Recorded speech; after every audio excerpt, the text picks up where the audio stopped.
bienvenidos.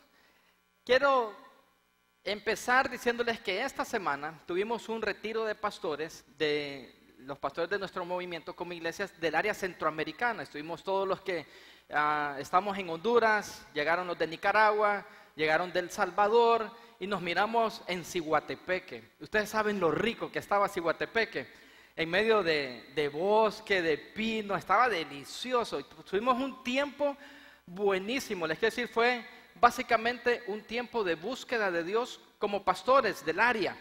Y pues estuvimos juntos a través de un libro que se llama Geo. La verdad que nos habló bastante a todos nosotros ahí. Después tuvimos un tiempo en el cual hablamos de nuestras vidas y oramos unos por otros. Y pues claro, al final siempre tocamos qué expectativas tenemos como movimiento de Iglesia Gran Comisión en Latinoamérica para los próximos años. Y la verdad que fue increíblemente refrescante para todos los que estuvimos ahí. Fue muy bueno y nos despertó y nos entusiasmó nuevamente a pensar hacia adelante. Y yo creo que hemos iniciado una serie, cómo ser o cómo tener un año fructífero en este 2015. Y la idea de esta serie es que pueda darte esa frescura, pueda darte esa perspectiva de Dios para este año. Y el fin de semana anterior pusimos un pasaje de base y quisiera regresar a él. Está en Primera de Corintios 13:13. Dice lo siguiente: y ahora permanece la fe, la esperanza y el amor, estos tres, pero el mayor de ellos es el amor. Y son de estos pasajes conclusivos, porque si ustedes miran unos o traen la línea de pensamiento desde atrás, en realidad llega a este punto. Miren, lo más importante para tener una vida fructífera es tener fe, que en esencia es confiar en la palabra de Dios y obedecerla y actuar en base a ella. Y como decíamos el fin de semana anterior, Alfonso decía, es como un músculo, hay que ejercitarse en esa obediencia creyendo que es la palabra de Dios y actuar conforme a ella. Después habla de la esperanza, que son esas expectativas. Las expectativas no solo en, si todo va a salir bien. No, no se trata de eso. La esperanza bíblica se trata de confiar en las promesas de Dios y que Dios es fiel para cumplirlas. Ustedes y yo podemos tener buenas expectativas porque tenemos muchas promesas y tenemos un Dios fiel. Y Él quiere que mantengamos esa actitud, esperando que la fidelidad de Dios se cumpla. Ahora, el tercer elemento ahí es el amor. Y cuando habla del amor, lo ponen y hace esa salvedad ahí. Están estos tres, dice, la fe, la esperanza y el amor. Pero el amor es el mayor de ellos. Y lo está poniendo en una categoría más arriba, en realidad, como para poner un fundamento de lo que es más importante, el amor. Y los pasajes anteriores lo está diciendo, el amor es más que el conocimiento, el amor es más que la fe, el amor es más que cualquier don espiritual. En realidad tenemos que comprender que el espíritu de la escritura, de la ley, de lo que Dios quiere transmitirnos se llama y se resume en una palabra: amor. Y si quieres tener un año y ser fresco y ser una persona fructífera, tienes que hacer una sola cosa. Te la digo, solo una cosa tienes que hacer: amar. Amar. Si quieres tener de verdad un año fructífero en tu vida y con los que están alrededor, solo tienes que amar. Ahora, hablemos un poco sobre lo que es el amor. Y esto porque necesitamos comprender bien qué fundamento estamos poniendo aquí, de qué amor estamos hablando, porque hoy en día hay tanta confusión. Y les quiero decir, si ustedes tienen una niña de 6 años, vieron esta película, Frozen. ¿Vieron Frozen? Las princesas y el príncipe y el hielo y bueno, si no la han visto se las recomiendo, la verdad que es muy bonita. Y si tienes una niña de 6 años te vas a ver obligado a verla y no una vez, tal vez no 2 veces, confieso 3 veces, ¿verdad? Que la hemos visto.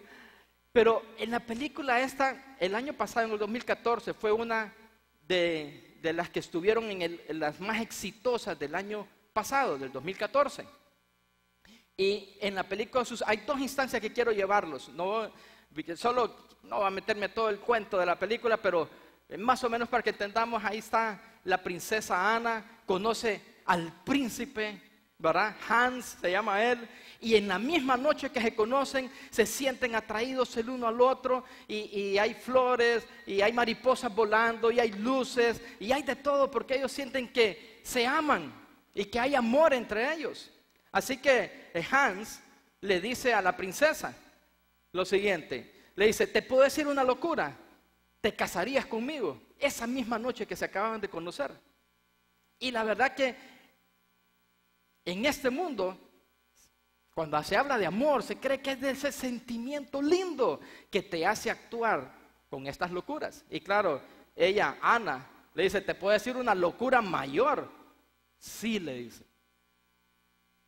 Y en realidad el amor no es eso, el amor no es sexo, el amor no es un sentimiento, ese es enamoramiento o romanticismo.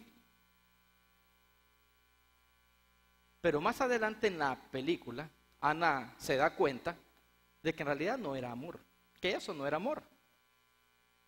Así que aparece en escena y es parte del cuento, ¿verdad? Un muñeco de nieve que tiene vida y le explica a Ana qué es amor. Y quiero que vean eso, porque está en esa instancia donde Ana, después de que ha sido su corazón roto, porque se dio cuenta que en realidad eso no era amor lo que el príncipe Hans le estaba diciendo, ella se hace la pregunta, o se dice a sí misma: ni siquiera sé qué es el amor. Y hay muchas personas en este mundo que están haciendo esa pregunta. Han entregado su corazón una y otra vez buscando el amor. Y llega un momento en que están tan desorientados que se hacen la pregunta: ya ni siquiera sé qué es el amor. Pero Olaf, el muñeco de nieve, se le acerca a ella y le dice: está bien, con gran ternura. Yo sí sé, le dice él, es poner las necesidades del otro antes que las tuyas. Es poner las necesidades del otro antes que las mías. Y les quiero decir la verdad, que a mí me sorprendió cuando vi este cuento, me sorprendió el concepto de amor que estaban lanzando, porque estaban lanzando un concepto de amor no de sentimiento, no el beso de amor mágico, sino acciones, actos por el beneficio de la otra persona. Y francamente se acerca mucho, pero mucho a la descripción bíblica de lo que es el amor. La palabra que se usa en el griego para amor es ágape. Y les quiero decir, esta palabra casi que se tuvo que inventar, porque en el idioma griego no existía una palabra que describiera un amor incondicional por otra persona, un amor de acción por esa otra persona. Y les quiero dar una definición de lo que es el amor ágape, que es el que habla la Escritura. Dice: son actos o acciones que hacemos de manera incondicional para el bienestar de una persona.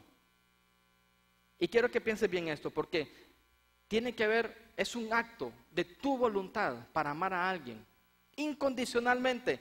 No vas a pensar de qué raza es, no vas a pensar si es o no familiar tuyo, no vas a pensar, no le vas a etiquetar si merece o no merece mi amor. El amor es incondicional. Y siempre va a buscar el beneficio de la otra persona. Y son actos, son acciones. Y eso es lo que es el amor. Así que piensa en esto, porque cuando tú amas de esta manera, tú dejas huella en las personas. En realidad dejas huellas en el corazón de todos los que te ponen al frente o tocas con este amor incondicional. Y quiero llevarte a este punto. Imagínate que estás en tu lecho, ya a punto de dejar este mundo.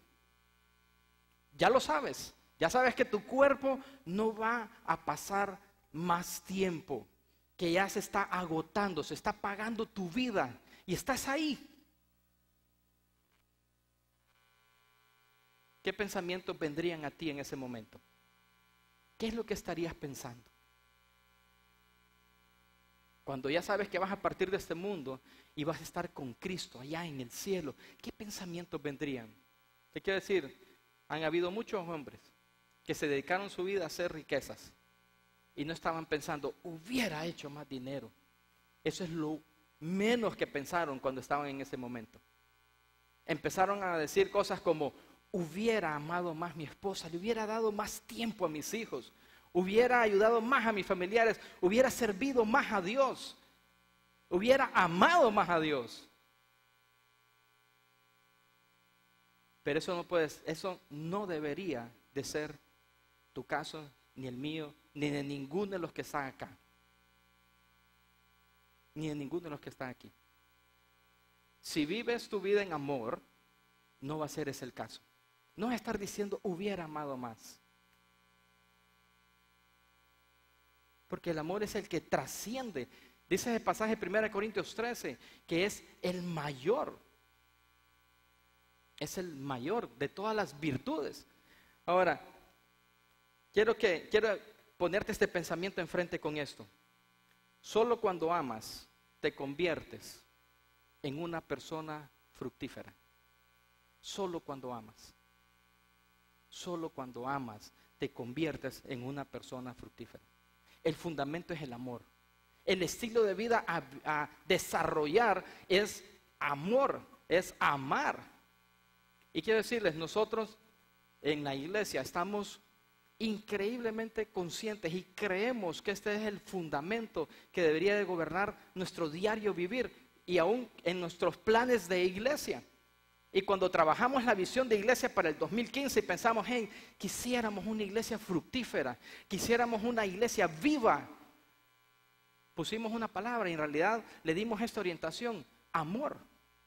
Y ese es el fundamento de nuestra visión. Ahora, ese amor algunas veces se vuelve un poco abstracto. ¿Cómo vivo eso? Bueno, Dios dejó por lo menos 3 guías con respecto al amor, que si las sigues vas a ser una persona fructífera. Y si la seguimos como iglesia, vamos a ser una iglesia fructífera. Y quiero darte esas guías que Dios dejó, basada en el amor, con el fin de que lo pudiéramos aterrizar este concepto y practicarlo. Y quiero ir construyendo algo aquí. Lo primero, necesitamos poner el fundamento, el concepto, el amor. El amor es incondicional y busco el bienestar de otros. Eso implica negación, sacrificio. Primero ellos, como dijo el muñequito ese ahí. En realidad así es. Ahora, con ese fundamento podemos poner 3 pilares ahí, porque hay 3 mandamientos en la Escritura. Y cuando hablamos de mandamientos es porque Dios lo manda, pero quiere que sea un estilo de vida en ti. El primer pilar o primer mandamiento se encuentra en Mateo 22, 36 al 38, te lo leo. Dice, alguien se le acerca a Jesús y le dice, maestro, ¿cuál es el gran mandamiento en la ley? Este hombre estudiaba la ley. Jesús le dijo, amarás al Señor tu Dios con todo tu corazón, con toda tu alma, con toda tu mente. Este es el primero y grande mandamiento. Y esto básicamente es el mandato de amar la persona de Dios. Amar la persona de Dios. Eso es el primer y más grande mandamiento. Ahora, como se trata de Dios, Dios pide todo para que lo ames. No hay ni persona, ni cosa en este mundo que te demande que le ames con todo tu ser, con toda tu alma, con toda tu fuerza. Si tú crees que amas a alguien igual a Dios, entonces estás en idolatría. Dios es Dios y Él demanda, y es la única persona que en realidad merece todo nuestro ser. Y ese pilar necesitamos ponerlo. Ahí está el fundamento del amor, lo entendemos, pero necesitamos poner que en nuestra vida y como iglesia debemos de estar creciendo en amar a Dios. Ahora, hay un segundo pilar que queremos poner aquí. Se encuentra en Mateo 22, 39, el siguiente verso. Y el segundo es semejante. Amarás a tu prójimo como a ti mismo. Cuando habla de este mandato de amar al prójimo, no está diciendo que lo ames como amas a Dios, es diferente. Por eso es que dice que es semejante. Y en básicamente, está diciendo que debemos de amar las personas que están frente a frente contigo. El prójimo, el que está a tu alrededor. Y en un momento vamos a ahondar precisamente en este mandato, ya les voy a explicar por qué. Pero básicamente necesitamos poner y saber que nosotros necesitamos amar de una manera vertical, sino de una manera horizontal a los que están a mi alrededor. Así que ponemos ese fundamento que es el amor. Necesitamos crecer en amar a Dios y también necesitamos crecer en amar al prójimo. Y entonces, esas son dos líneas que se tiraron desde que empezó y Dios dijo a Moisés, te voy a dar la ley. Estos dos mandamientos aparecen allá atrás en el Viejo Testamento y Jesús los trae y nos dice, hoy son válidos, estas son las líneas, este es el estilo de vida que ustedes deben de desarrollar. Amar a Dios, amar al prójimo. Pero hay uno más, un tercer pilar que necesitamos poner ahí para construir una vida fructífera o una iglesia fructífera. Está en Juan 13, verso 34 y 35, dice lo siguiente: un mandamiento nuevo os doy, que os améis unos a otros, como yo os he amado, hablando Jesucristo, que también os améis unos a otros. En esto conocerán todos que sois mis discípulos, si tuvierais amor los unos con los otros. ¿Qué es lo que está diciendo ahí Jesús? Ya estaban estos dos mandamientos antiguos del Viejo Testamento, amar a Dios, amar al prójimo, pero Él dice, les voy a dar un nuevo mandamiento a ustedes que son mis discípulos. Ámense entre ustedes. Ese es un nuevo mandamiento. Y el estándar, como yo lo he hecho. Como yo lo he hecho. Ahora, esto es bien importante, porque Jesús dice ahí, si ustedes se aman, ustedes que son discípulos míos, se aman, allá afuera la gente va a saber que ustedes son mis discípulos. Esa es la marca de ser un discípulo de Cristo, el amor entre nosotros. No se trata de andar una cruz para que la gente diga, ah, sí, él es cristiano, ¿verdad? El discípulo de Cristo. No se trata de andar una Biblia bajo el brazo. No se trata de tatuarte aquí la corona de espinas en el brazo para que sepan que sos cristiano, ¿verdad? No se trata de eso. Esas no son las marcas. La marca es el amor entre nosotros. Así que aquí tenemos estas tres cosas. Esas son las tres líneas para vivir el amor.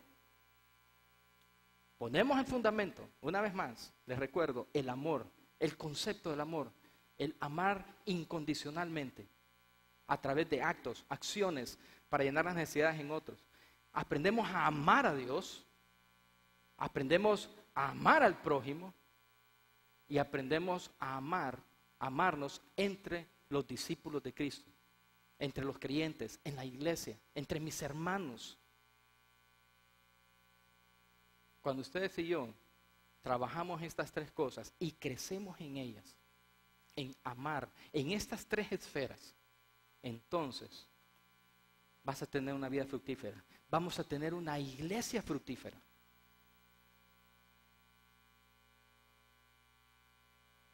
De estas tres cosas es que tomamos y preparamos nuestra visión de iglesia. ¿Qué es lo que Dios quiere para nuestra iglesia? Les quiero decir, sí es verdad, hay un fruto, pero la base es el amor. Estas tres cosas. Y yo quiero llevarlos a nuestra visión para que la conozcamos. Ustedes esta noche han recibido un brochure ahí en su boletín. Si ustedes lo abren y ven la primera cara donde dice nuestra visión, pueden buscarlo y verlo ahí, donde dice nuestra visión. Ahí lo que dice, primeramente es nuestra visión para el 2020. Nosotros hablamos de años para tener un sentido de trabajo. Estamos hablando dentro de 5 años. Queremos ver lo siguiente. Queremos ser 3,000 discípulos de Cristo. Y cuando hablamos de hacer discípulos, como lo vamos a ver un poco más adelante, se trata de amar al prójimo. Ese es el fundamento. cuando hablamos de hacer discípulos, se trata de amar al prójimo. Queremos ser 3,000 discípulos en 300 grupos de discipulado. En estos grupos de discipulado, la base de estos grupos en realidad es el nuevo mandamiento, en que nos amemos unos a otros como discípulos de Cristo. Y cuando dice que queremos en múltiples localidades, estamos hablando de reuniones como estas, donde nos estimulamos y nos ayudamos y nos exhortamos y nos amonestamos para crecer en amar más a Dios. Ese es el otro mandamiento. Así que nuestra visión, ser 3,000 discípulos en 300 grupos de discipulado, en múltiples localidades, que estén cercanas donde están los discípulos y puedan llevar esos nuevos discípulos ahí en la zona metropolitana. Eso es lo que estamos buscando. Ese es el fundamento de nuestra visión, vivir en amor.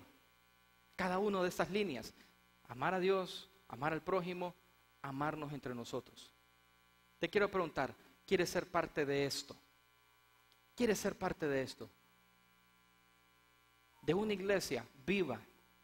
¿Quieres ser parte de una iglesia fructífera? Si tu respuesta es sí, entonces yo quiero invitarte a que te unas en esta serie y lo que estamos haciendo en los grupos de crecimiento, a comprender más cómo estamos llevando a la práctica cada uno de estos mandamientos. Cómo lo estamos viviendo y buscando vivir como iglesia. Y lo que yo quiero hacer en este momento es tomar la primera parte de nuestra visión, la que tiene que ver con amar al prójimo. Cuando dice que estamos buscando ser 3,000 discípulos. ¿Por qué esto tiene que ver con amar al prójimo? Te lo quiero explicar. Y para eso quiero llevarte de nuevo al pasaje, solo que esta vez en el libro de Marcos, que también hace referencia sobre esto. Marcos 12:31 dice lo siguiente. Y el segundo es semejante, hablando de los mandamientos. Es la misma instancia. Amarás a tu prójimo como a ti mismo. No hay otro mandamiento mayor que estos. Veamos lo que Jesús está hablando acerca de lo que significa amar al prójimo. Porque esta es la base de nuestra visión para ser discípulos. Que lo primero que Jesús dice ahí es, y que tenemos que definir, ¿quién es tu prójimo?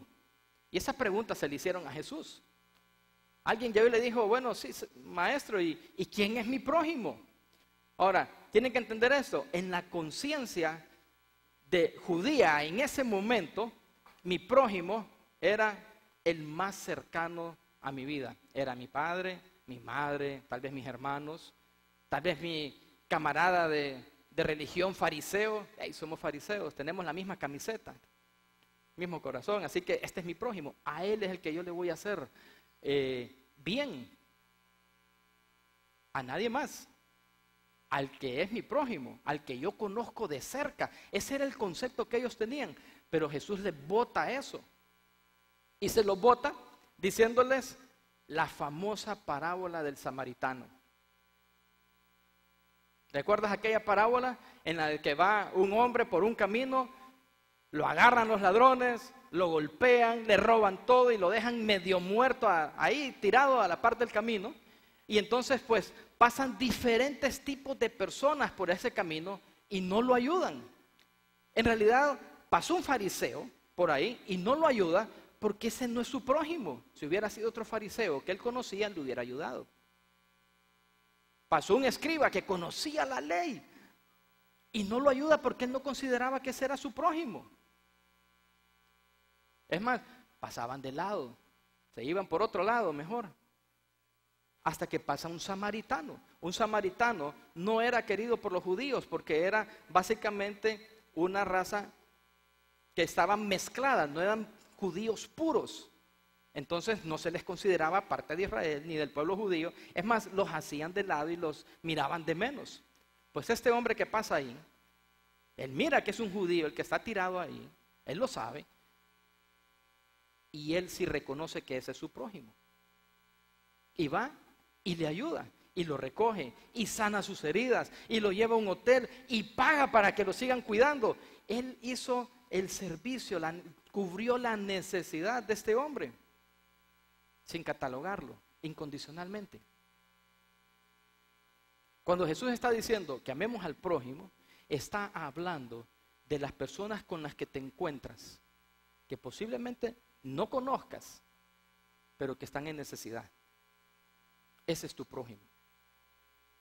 Cuando sales a trabajar y ves a alguien en el bus, un compañero de trabajo, en la universidad, en el colegio, tal vez un vecino que está en necesidad, posiblemente no lo conozcas. Ese es tu prójimo. Eso es lo que Jesús dijo con esta parábola. Ese es tu prójimo, el que está en necesidad. Pues no creen ustedes que algunas veces damos la vuelta. ¿Verdad que sí? Nos hacemos los locos. No te vi, le dijimos después, que no te vi. Claro que sí lo viste, qué gran cuento, ¿verdad? Pero pasamos por los lados y es que es mi tiempo. Y además voy a tener que poner de mi dinero. Y yo ya tengo un plan, no puedo romperlo por ayudar a esta persona. Nos hacemos los locos. Y eso es lo que Jesús está diciendo ahí. Tu prójimo, el amar a tu prójimo es cuando tomas el alto y pones de lo tuyo para servirle en su necesidad. Ahora, ahí dice que debemos de amarlo como a mí mismo. Y miren, aquí hay una gran confusión con esto. Mucha gente se queda y pone el chorro de luz a amarme a mí mismo. Yo tengo que crecer en cómo amarme a mí mismo. Así que yo puse en internet cómo amarme a mí mismo y miren, me salieron infinidad, pero infinidad de sitios que decían 10 pasos, cómo crecer en amarse a sí mismo, 21 pasos o 21 claves para amarte a ti mismo y fortalecer tu autoestima. Y empezaron la gran lista. Pero lo que Jesús está diciendo ahí no es eso. No es eso. No, el mandamiento de amar al prójimo como a mí mismo no está enfocado en mí mismo. Está enfocado en el prójimo. A él es el que hay que amar. Pero hay una palabra clave ahí. ¿Cómo? ¿Cómo? A mí mismo. Como si fuera yo el que está en esa necesidad. Eso es lo que está diciendo. Quiero dártelo en una frase que traté de ponerla. El objeto del amor no soy yo. Es mi prójimo que debo amar como si fuera yo. Como si fuera yo. El enfoque no está en mí, está en el prójimo. Ahora, yo creo que este amor te hace pensar empáticamente, o sea, poniéndome en los zapatos del otro en su necesidad. Si yo fuera el que estuviera en esa necesidad, con aquella llanta punchada en la mañana, o tratando de mover algo y no puedo hacerlo, o que no le entiendo a una clase, o cualquier necesidad que sea. Si yo fuera esa persona, eso debería de mover nuestro corazón, esa compasión, pero no debería quedarse en compasión, debería moverse a actuar a favor de esa persona. Eso es amar al prójimo. Eso es amar al prójimo. Ahora, quiero decirte algo. Cuando Jesús está por ascender al cielo, y están todos discípulos, los 12 o 120 discípulos posiblemente estaban ahí, alrededor de él, y él se eleva, y les dice unas palabras antes, pero él se eleva, y se va al cielo, y las nubes lo cubren, y él dice, yo voy a regresar, espérenme, porque yo voy a regresar. Y esa es la venida de Cristo que estamos esperando, que venga por su iglesia. Pero cuando él está ahí, ese momento antes de irse, les dice a todos ellos, y esas palabras son para ti y para mí, porque se las dijo para la iglesia, para los discípulos. Mateo 28, 19 y 20. Por tanto, id y haced discípulos a todas las naciones. Ese es un mandato para ti y para mí.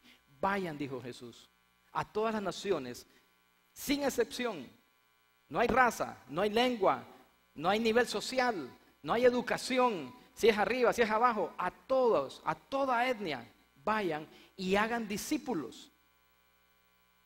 Ese mandato se conoce como el mandato de la Gran Comisión. Pero te quiero decir, lo que Jesús está diciendo ahí, vayan al mundo y amen al prójimo. Y ámenlos. Ámenlos. ¿Por qué? ¿Por qué? Porque cuando tú vas en nombre de Cristo al mundo para hacer discípulos, vas a llenar las primeras necesidades más importantes de todo ser humano. La primera es su salvación. Si vas a ser discípulos de Cristo, tienes que compartir lo que Cristo hizo por él en la cruz. Tienes que explicarle, todos somos pecadores, sea africano, sea australiano, sea europeo, sea hondureño, sea norteamericano, sea de donde sea, él debe de saber que todos somos pecadores. Y ese pecado, sea quien sea, lo ha separado de Dios eternamente en un lugar que conocemos como el lago de fuego, el infierno. Él tiene una necesidad de ser salvo, de conocer lo que Cristo hizo por él. Y ustedes y yo tenemos ese mensaje. Ustedes y yo tenemos la responsabilidad. Pero más que eso, debemos de amar a nuestro prójimo que no conoce de Cristo. Pero no solo es eso. El mundo hoy sin Cristo está en tinieblas, en oscuridad, y se tropiezan y se golpean una y otra vez. Se golpean en las drogas, se golpean en el alcohol, se golpean entre los matrimonios, se golpean padres e hijos, y en realidad no saben cómo manejar todo esto. Pero ustedes y yo sí. Ahí está la palabra de Dios, ahí están los principios. Y cuando tú haces discípulos, no solo le enseñas la salvación, sino que le enseñas la luz, que es la palabra de Dios. Y le enseñas a caminar como Dios quiere, con la sabiduría de Dios. Y seguro que en ese proceso vas a encontrar muchas necesidades físicas que seguro también le vas a ayudar. Porque cuando estás amando al mundo, vas a querer servirles también en todas sus necesidades. Así que, y esto es bien importante, y escucha esto: cuando haces un discípulo, vives el amor al prójimo. Cuando haces un discípulo, vives el amor al prójimo. Y por eso es que nosotros hablamos de hacer discípulos, porque nos lleva a practicar el amor por este mundo. Ahora, quiero decirles, yo estaba recordando en el Mitch, hace ya no sé cuántos años, fue en el 98, ¿no?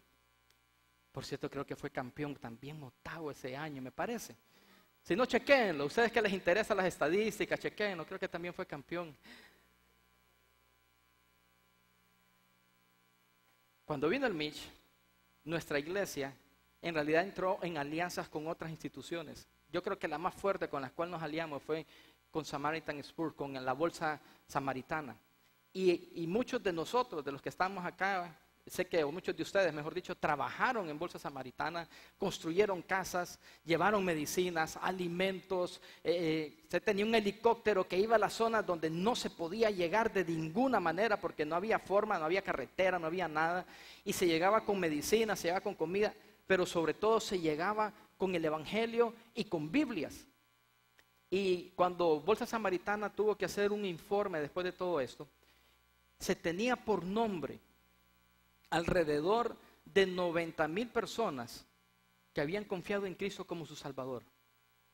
Ahora, cuando yo hablo con las personas que hicieron este trabajo, me dijeron, nosotros teníamos en nuestros números muchas más personas, pero es que ellos sintieron como que era demasiado grande el número, alcanzar 90,000 personas que confiaron en Cristo, que estaban seguros que habían confiado en Cristo, que nacieron de nuevo, que les dejaron Biblias, que los conectaron a iglesias, y muchas de nuestras iglesias que tenemos en Occidente nacieron de esto. Yo dije, necesitamos otro Mitch. O que vuelvan a ganar, no, ya ganó Motagua también, ¿verdad? Sí, ya me acordé. Que vuelva a ganar Motagua y necesitamos otro Mitch. No, ¿saben qué? Para que nos moviera como iglesia a amar este mundo e ir a ser discípulos, pensé yo.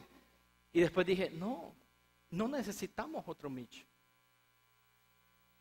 Lo que necesitamos es que tú y yo escojamos amar al prójimo. Y cuando hacemos discípulos, estamos viviendo el mandato de amar al prójimo. Te quiero preguntar, ¿cuáles son tus planes este año? ¿Cuáles son tus expectativas este año? ¿Qué metas has tirado? Quiero desafiarte a que pongas la siguiente. Este año, al menos, yo voy a ganar una persona para Cristo. Y le voy a hacer discípulo de Él. Una persona. Una persona. ¿La habías considerado para este año? No. ¿No lo habías pensado?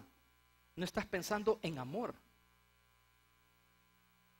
No estás pensando en amor. Una persona que ganes para Cristo este año y esté sentada aquí con nosotros y esté asistiendo a tu grupo. Este año, si quieres ser verdaderamente una persona fructífera, ama. Haz un discípulo. Establece una persona. Ten compasión por este mundo. Ámalo. Sal de aquí y piensa, ¿quiénes son tus compañeros de trabajo? ¿Quiénes son tus compañeros de estudio? Tus vecinos, familiares. Ámalos. Comienza a orar por ellos. Comienza a orar por ellos. Y cuando lo ganes, te quiero desafiar a lo siguiente. Enséñale lo mismo. Enséñale a amar al prójimo y que vaya y haga discípulos. Y que el discípulo que él gane, que él le enseñe lo mismo, a amar al prójimo, para que ese también vaya y haga discípulos. Estamos hablando de 3,000 discípulos en nuestra visión. ¿Qué te parece ese número? Piensa en lo siguiente. Por si no lo sabías, somos, por nombre lo tenemos, 1,200 discípulos en nuestro grupo de discipulado. 1,200 personas, Iglesia Gran Comisión, lo que hoy somos. 1,200. Si todos estableciéramos este año uno, ¿cuántos seríamos a final de año? ¿Cuántos seríamos? 2,400. 2,400. Estamos hablando de 3,000 discípulos para el 2020. Son 5 años. ¿Saben? Cuando yo hice este número dije, wow, esos 3,000 discípulos se van a quedar atrás.